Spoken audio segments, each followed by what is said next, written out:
Americans are 25 times as likely to be victims of a gun-related murder and 8 times as likely to die by firearm suicide than people in other developed countries. Along with these statistics, recent increases in the frequency and lethality of mass shootings in the United States argue for efforts to reframe the national debate about firearms as a public health issue. I'm Stephen Morrissey, managing editor of the New England Journal of Medicine, and I'm talking with John Ma, chief of the Division of General and Acute Care Surgery at Marin General Hospital in California. Dr. Ma has co-authored a perspective article on the potential benefit of a Surgeon General's report on firearm injuries and violence. Dr. Ma, in your article, you discuss the 1964 Surgeon General's report on smoking and health, and then subsequent reports on AIDS, mental health, substance use disorders. How have those publications from the Surgeon General influenced national discussions on the issues? One of the inspirations for the conceptualization was the 1964 U.S. Surgeon General's report by Luther Terry about the health hazards of smoking.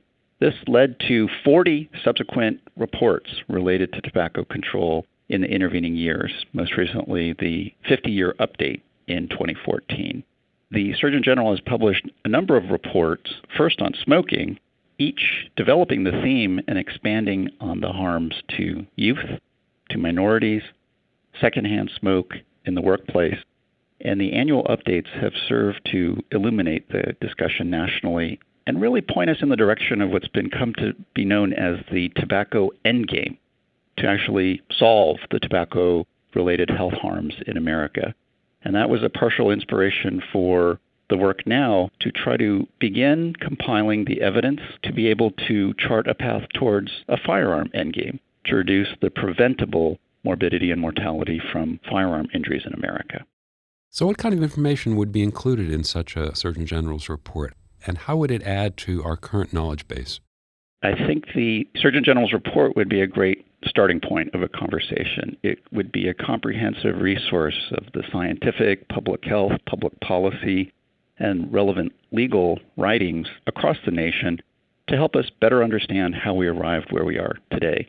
First, it would help to dispel myths and misunderstandings about the problem that we face today. I believe that summarizing the scientific evidence to help us understand the injuries that are sustained and how to treat them would be helpful to clinicians across the country. Along the way, focusing on mass casualty incidents and also the preventable epidemic of suicides would be a great place to begin and to partner with other federal agencies that seek to reduce self-inflicted injuries. The report hopefully would be updated periodically and serve as a compendium of our current understanding to be able to guide us in the next steps for what is most urgently needed in future research. So what kinds of barriers, political or otherwise, might stand in the way of the creation of such a report? And does the current Surgeon General seem to be interested in the topic? There would be a significant number of obstacles to the creation and the commission of such a report. It's interesting, in speaking to physicians and public health leaders in other nations, they've wondered why a report like this has not already been commissioned in the past years and past administrations.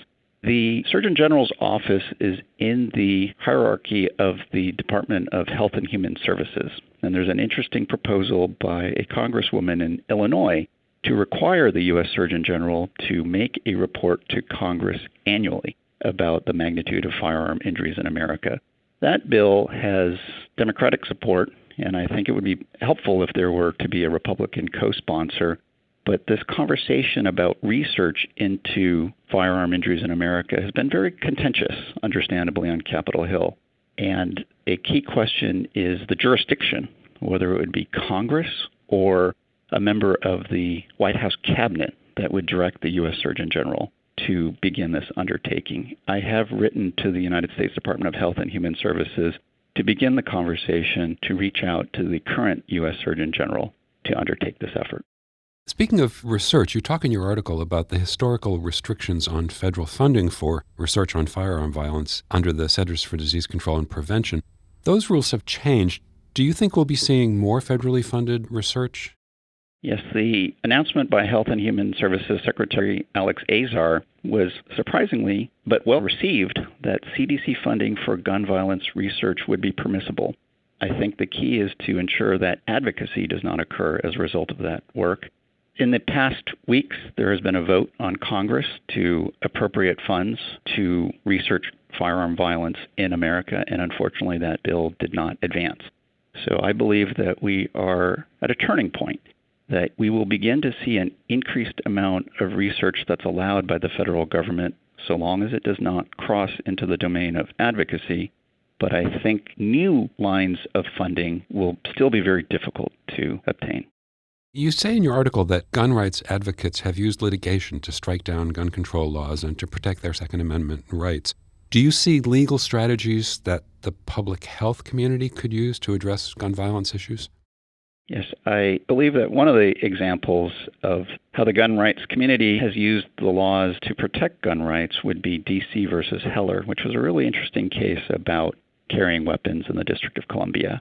The 2005 Protection of Lawful Commerce in Arms Act provided unique immunity to gun sellers and manufacturers by limiting their liability for the harm and damages inflicted by their products. I believe that this is one area where public health champions could try to utilize the law, as well as Congress, to try to reverse that existing law.